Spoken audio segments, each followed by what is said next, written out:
Hi everyone, Eric Lewis here, and before we head out to the range, I wanted to take a quick moment to just explain to you a few of the different options that you have out there when you are going to go out and shoot at targets. There's anything from your paper silhouette targets to splatter targets that'll give you immediate visual feedback on where your bullet's impacting, all the way up to your AR-500 steel and your paddle-held targets or dueling trees.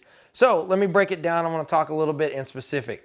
Your silhouette target, man-shaped, it's got your standard scoring ring around it. What that silhouette target is going to do is give you good mental preparation for what you're going to see when you do have your target acquisition if you're ever in the unfortunate incidents that you have to defend you or your family's life. So practice with that. Repetition is going to make your draw, your target acquisition, your firing, everything a lot smoother when it is that moment that you need it. Now I'll talk about a splatter target a little bit. These are my personal favorite for when I'm shooting a rifle, especially zeroing it. They're typically adhesive. I normally just staple them to the wood because when I'm shooting, it's on targets that I've built myself out of OSB or plywood, so they don't stick that well in the wind. But they are adhesive. When you shoot, it's typically a neon color that will show where the bullet penetrated it. So you can tell with just binoculars or sometimes through your rifle scope where you hit, and you don't have to make 100 trips back and forth 100 yards each time to go check your target. They also come with some little stickers that are really nice. Typically it's an orange sticker or a black, and you can cover your holes and continue to use that target and get more use out of it during the day. The next type of target that's really fun because you get an audible feedback would be your Gong Targets or AR-500 steel. Now there are targets that are made of different metals. The AR-500 steel is very popular though. It's an incredibly hard metal, so it doesn't divot. It reduces any kind of risk of ricochet. And when you do shoot these really hard metal targets, the bullet has to go somewhere. So you want to make sure it's on some sort of hinging system or that it is angled so that way the bullet does continue in a safe direction. Another really fun twist on that same type of target would be a dueling tree, which we're going to show you guys here in just a little while.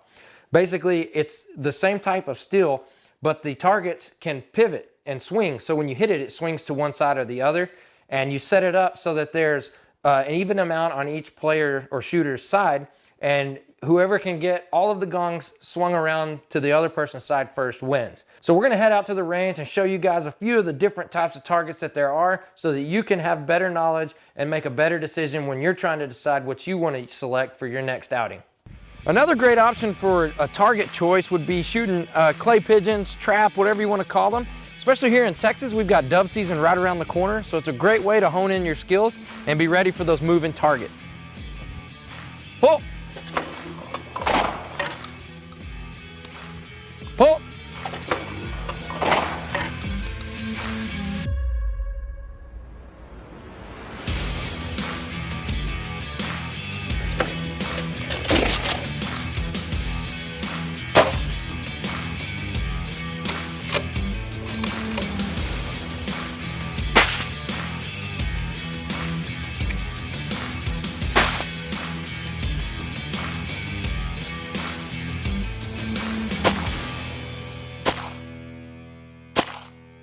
So we've gone over a few different target options, and now we're down to our last one that we have for you today, which is going to be the dueling tree. And if you're fortunate enough to have one of those, they provide a lot of fun, even if you're just shooting by yourself. Today I've got my friend Emmett out here with me. We're going to have a little friendly competition. Basically, whoever can get the most targets on the other shooter's side wins. So you ready? Let's do this.